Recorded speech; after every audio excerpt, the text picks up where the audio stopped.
Žilvinas ir startavo, sakykime, bėgdamas nuo tapybos į objektus, tai Koršunovo pirmieji spektakliai, kuriuose jis kaip scenografas dirba, ir nors paskutiniam savo interviu jis kaip sako, kad jis būtent didžiuojasi to, kad tai yra instaliacija ir meno kūriniai, o ne scenografija, bet man tai yra visiškai netitrūkę ir tai tiesiog tęstinumas.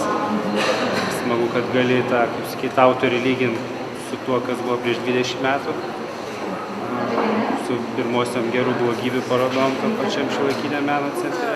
Kiekvieną kartą pamatyti jo darbą yra didelis malonumas, nes aš nepaprastai žaviuosi tuo, kaip jis iš pažiūros taiko tokias minimalias priemones, bet taip preciziškai, kad iš minimaliausių priemonių sukuria tikrą erdvės poeziją.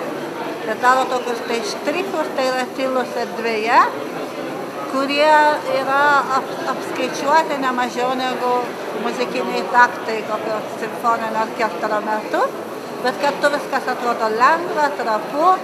Aš kiek atsimenu, bent jau Kempiną, jisai išvažiavo savarankiškai ir pats savarankiškai ieškojo savo kelio sudėjus.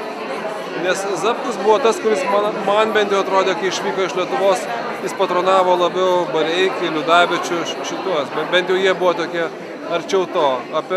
Apie Kempiną aš pastoviai girdėdavau tik tai, kad jisai toliau daro tą patį.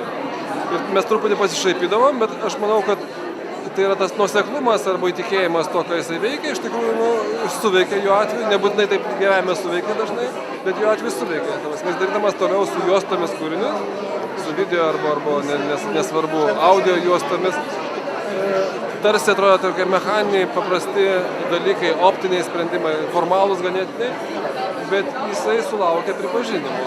Ir aš to tikrai labai džiaugiuosi, netgi sakyčiau, netgi, sakyčiau, simpatizuoju Kempinui tam tikro rankų nenuleidimo kažkokia situacija. Nes tai yra tiesiog klasikinė formulė, kad kartais galima pasiekti kažko labai uoliai ir kruopščiai tą patį bedaro.